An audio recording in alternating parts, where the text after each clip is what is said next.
technology's undefeated. Right. Big time. Always. Like, like we're older, but for us, a Walkman came easy. I remember, old heads in my neighborhood.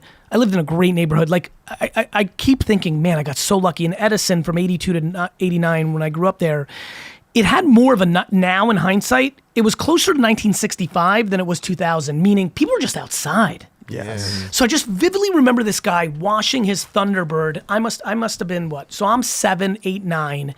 He's got to be 25. Magnum PI, fucking, wife beater, jersey, always washing his Thunderbird. And I remember when one of the kids in our neighborhood got a Walkman, and he went on a fucking rant of like how this is bullshit. You can't listen to music on this tape shit. It sucks. You got to go into you should see my record collection, vinyl. Now vinyl's actually coming back up. But he was like, vinyl. And I remember this story vividly. He shit on the Walkman. The Walkman is a bad technology. It's stupid. It's not good. And I remember so vividly, I didn't say it out loud because I was a little scared of this Magnum PI guy, but I remember thinking, but you can't take the record player on the bus. Right.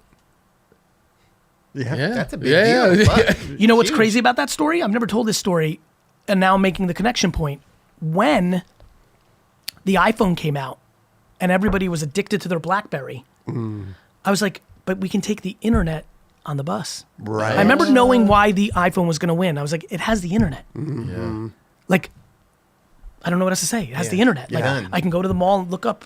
Like, I can do things. Sure. I can check my mail. Like, and so people didn't see those lack of friction, even though the music that the Madonna and Michael Jackson and Prince might subjectively and properly, I'm not educated on audio, might sound better on your record player in 1984 in your house. The problem was we wanted to listen to Michael Jackson on riding our bikes to Krausers to buy Garbage Pail Kids. Yeah, right. And what are we gonna lug our fucking record player that can't plug into the, people don't get it. Technology will always win. Yes. Right. And that's why I say the kids will always win, because they're the ones that are up on the technology, like you were saying, the TikTokers. Or kids' mindset. Sure, exactly. So I'm 46 and I interact with unlimited 20-year-olds who are more 46 than I am.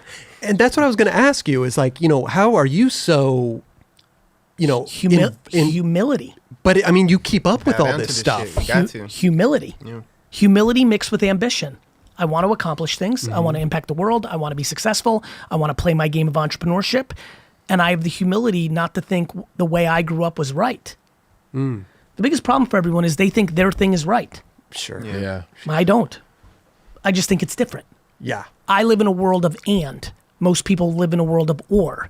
The record player and the Walkman and the disc player and Napster and Spotify and TikTok are all good. Yeah. Not Napster's better than Spotify or TikTok's better than the disc player, right? Sure. The banana skateboard is good for certain things and the board is, and whatever innovation comes next. It just goes back to everything has its time. Facts. And then eventually they can all actually come back and coexist. Exactly. Yeah. And a lot of things are doing that, like you said, with records. Yes, sir. They're coming back. That's right, sir. People are really baseball cards. I mean, so many little things are just like So many. exploding now. Because you get older and you want to, everyone loves their childhood. Oh my gosh. Yeah, for sure. And so you start Hold becoming on tight. attached. That's exactly right. And so you start rebooting it. It's why brands reboot. It's Dude. VaynerMedia has worked with Hasbro and Mattel, both big toy companies in this country.